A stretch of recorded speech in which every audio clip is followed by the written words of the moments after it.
Samantala, bumuo na ng team ang New Bilibid Prison upang hanapin ang isang presong nakatakas kaninang madaling araw. May live report si Emil Sumangil. Emil?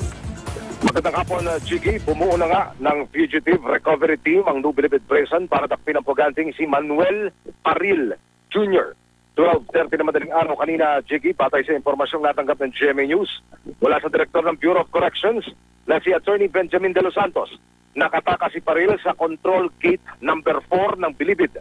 Ayon sa report, Chigi, sa lugar na ito pansamantalang pinipigil ng mga prison guard ng New Bilibid Prison si Paril dahil nakatakda na siyang i-turn over sa Enero ng susunod na taon sa Tumaca, Quezon, kung saan siya may nakabinding kaso. Ayon, Chigi, sa inisyal na pagsisiyasat, dumaan si Paril sa sinirang access door na may daan tungo sa second floor.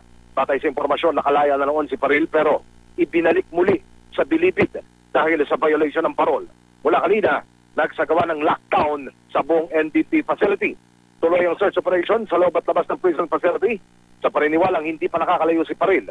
Habang tuloy ang pagsisiyasat, nagpagawa na rin ng tinatawag na alarm address ang NBP sa Tumaca, Quezon dahil taga roon daw ang subject. Sige. Maraming salamat, Emil Sumangil.